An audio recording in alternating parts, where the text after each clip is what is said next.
Alors, oui, Je vais te présenter rapidement pendant que tu te mets à partager. Donc Benoît Talon, pardon, est actuellement postdoc à l'Institut des sciences de la Terre à Grenoble. Il est diplômé de l'Université Paris Diderot où il a obtenu son master en acoustique physique.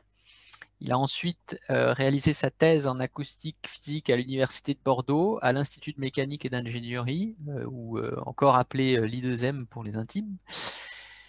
Et donc voilà, je vais te laisser la parole pendant 15 minutes environ pour que tu nous présentes tes travaux sur le transport d'ultrasons dans des suspensions denses et résonantes.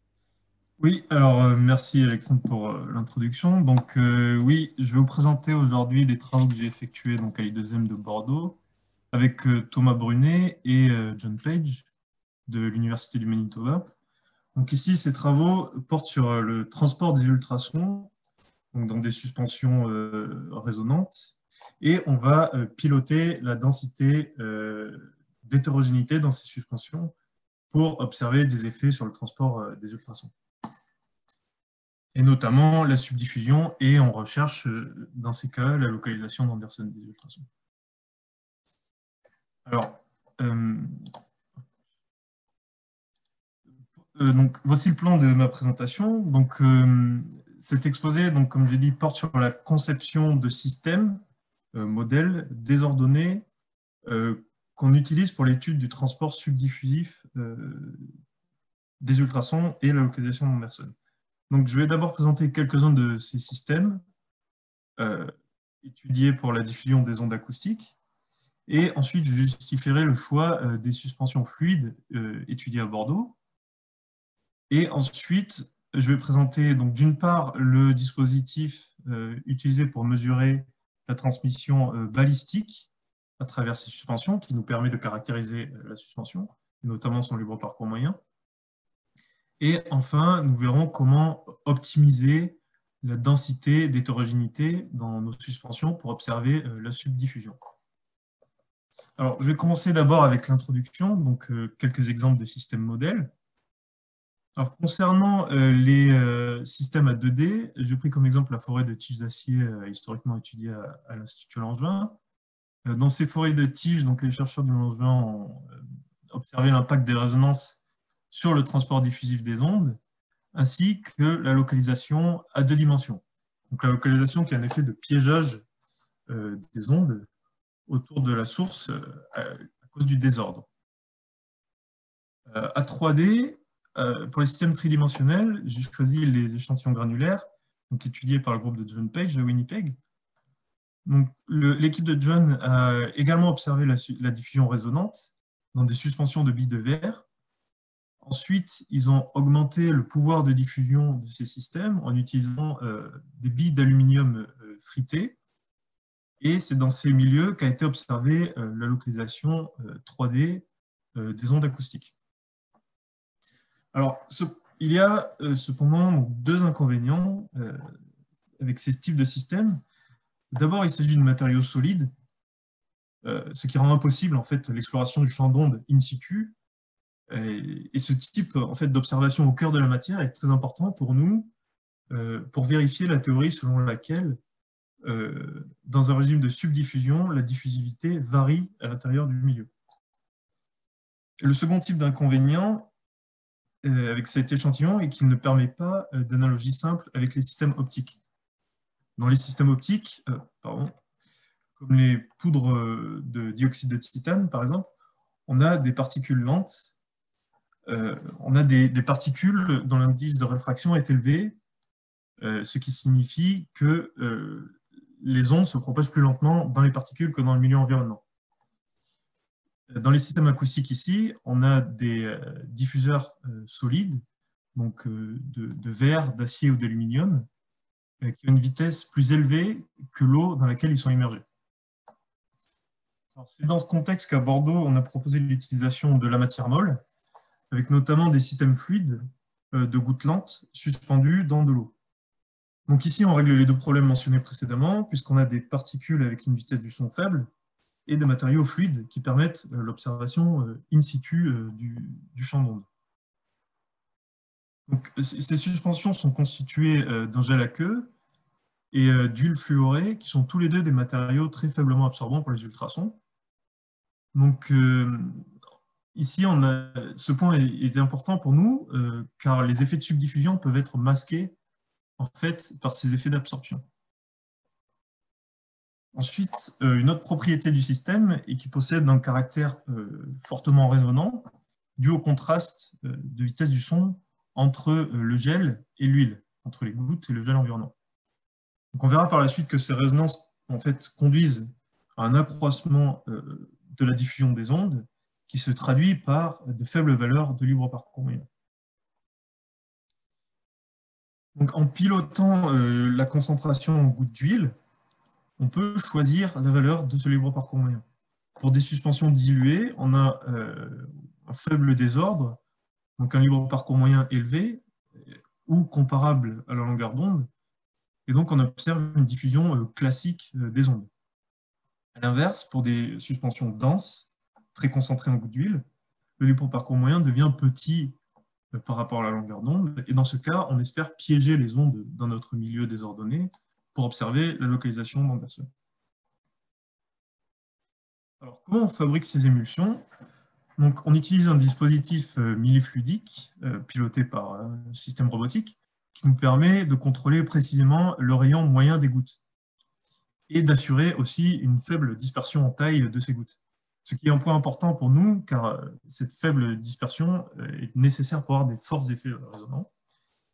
Et finalement, le plus intéressant aussi est qu'on peut piloter précisément la fraction volumique en gouttes d'huile, donc la densité en diffuseur. Donc, comme je l'ai dit précédemment, on a ici des gouttes d'huile suspendues dans un gel à queue. Donc ici, on utilise un gel uniquement pour suspendre les gouttes d'huile, mais d'un point de vue acoustique, en réalité, ce gel a les mêmes propriétés que l'eau.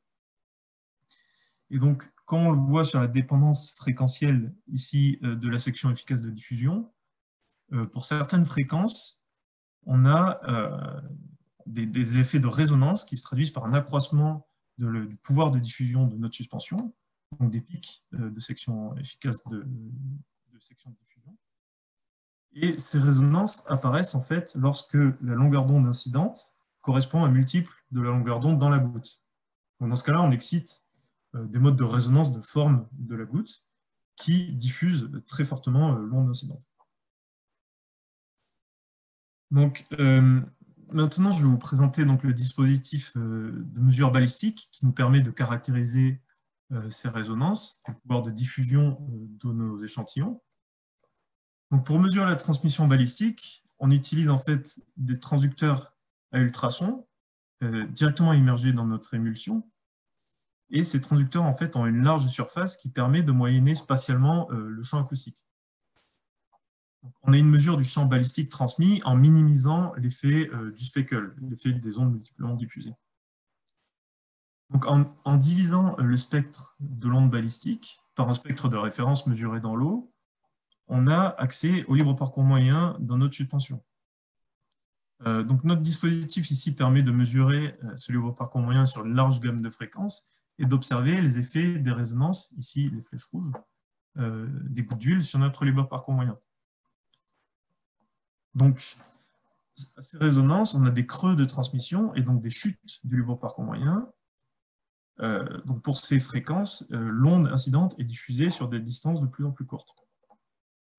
Donc on peut très bien prédire ce comportement avec une théorie ici en ligne noire, qui est basée sur le calcul de diffusion de l'amplitude diffusée par une goutte isolée, ici le f de θ.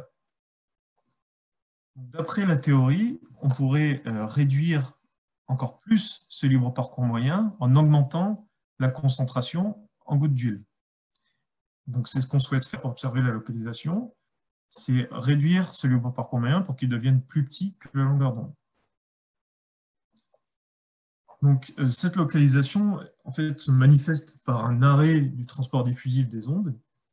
Et donc dans cette partie, je vais présenter notre dispositif de mesure qu'on a mis en place pour mesurer ces ondes diffuses.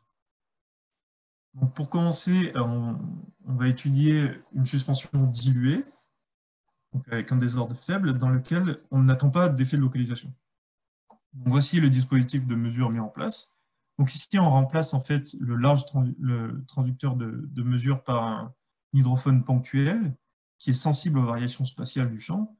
Et donc, on ne mesure plus la transmission balistique, mais le champ diffus. Et donc, ce dispositif permet de mesurer le champ. On peut déplacer notre hydrophone partout dans la suspension et mesurer le champ spatialement partout dans notre suspension.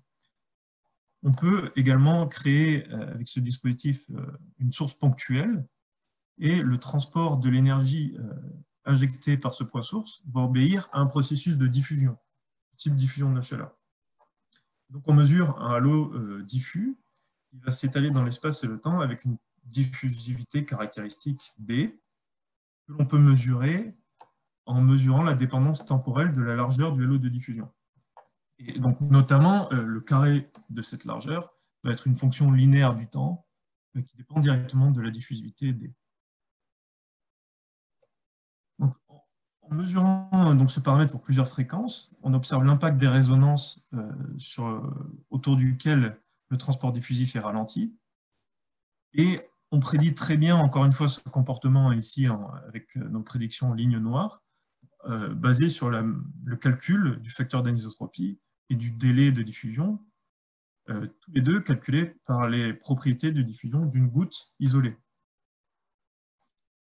Donc on voit ici également que pour ralentir la diffusion des ondes, encore plus, il suffirait d'augmenter la concentration en gouttes d'huile. Alors pour vérifier ce comportement, on va mesurer cette diffusivité en augmentant progressivement la densité en gouttes d'huile dans notre suspension. Donc avec une faible concentration en gouttes d'huile, on a donc un transport diffusif classique, et le coefficient de diffusion est bien prédit par une approximation de diffusion indépendante. Donc, cette théorie en fait, se base sur le calcul de l'onde diffusée en champ lointain par une goutte d'huile isolée dans l'eau, dans un milieu infini.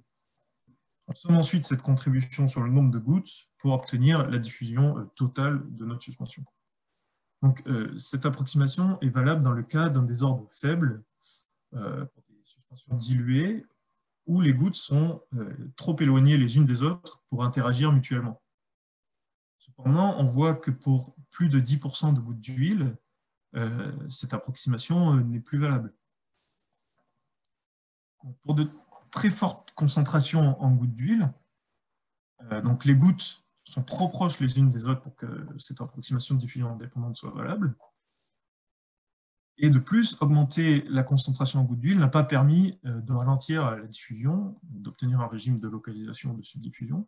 On est toujours dans un régime de diffusion classique. Et de manière surprenante, on a même un coefficient de diffusion qui redevient très élevé pour des suspensions très concentrées en gouttes d'huile. Donc, on prédit très bien ce comportement avec une approche appelée la fonction spectrale, donc, qui tient compte du couplage en fait, entre gouttes, entre diffuseurs dans des milieux très concentrés. Donc, dans cette théorie, en fait, on ne considère plus une goutte isolée, mais une goutte enrobée dans une couche d'eau, dans un milieu effectif de nombre d'ondes P inconnu. Et en fait, la méthode ici consiste à chercher ce nombre d'ondes qui va minimiser en fait, la diffusion par la goutte. Donc la goutte ne diffuse plus dans de l'eau, mais elle va diffuser dans un milieu qui lui est adapté. Donc dans ce cas, le pouvoir de diffusion du milieu est réduit par rapport à ce que prévoit l'approximation de diffusion indépendante. Donc ici, on voit que augmenter le désordre n'a pas suffi pour observer la subdiffusion. Donc, comment faire pour observer la localisation dans nos suspensions? En fait, il existe une concentration en gouttes ou un désordre optimal pour lequel le pouvoir de diffusion de l'échantillon est maximal. Donc ici, les gouttes ne sont ni trop proches ni trop éloignées. Et donc, dans ce cas, on observe une subdiffusion, un transport subdiffusif des ondes. Ce qui veut dire que l'étalement de notre halo de diffusion est ralenti au cours du temps, par rapport à un régime de diffusion classique, ici, ligne noire. Et donc, on peut ajuster ces observations avec la self-consistent théorie, qui est en fait une théorie qui part de l'équation de diffusion de la chaleur, dans laquelle on introduit un coefficient de diffusion renormalisée par la probabilité de piégeage des ondes. Et donc cette théorie va nous donner un libre parcours moyen critique à partir duquel les effets de localisation sont attendus. Donc on voit que dans notre cas, on est au-dessus de notre libre parcours moyen et au-dessus de ce libre parcours moyen critique. On est donc uniquement dans un régime de subdiffusion. On n'est pas dans un régime de localisation pour lequel notre largeur de halo ici aurait atteint une valeur plateau, c'est-à-dire que le transport des ondes serait totalement arrêté. Donc, j'arrive maintenant donc à ma conclusion, à la dernière partie de ma présentation. Donc, on a vu les avantages des suspensions fluides pour l'étude de la diffusion des ondes acoustiques. Et donc, ces suspensions présentent des fréquences de résonance pour lesquelles la diffusion des ondes est très forte. On a voulu tirer avantage de ces résonances pour observer la localisation des ondes acoustiques. Et il est cependant apparu qu'augmenter la concentration en gouttes n'était pas une condition suffisante pour augmenter le pouvoir de diffusion de notre milieu. Et on a même trouvé une concentration optimale, prédite par la théorie de la fonction spectrale, pour laquelle on obtient la subdiffusion. Cependant, on n'a toujours pas la localisation d'Anderson. Et donc, pour aller plus loin, il faudrait donc garder cette concentration optimale, mais remplacer les gouttes d'huile par d'autres particules plus contrastées, qui présentent des effets de résonance plus fortes, pour pouvoir piéger en fait, les ondes dans notre milieu. Donc, je pense que j'ai plus de temps et j'ai terminé de toute façon avec mon exposé. Je vous remercie pour votre attention.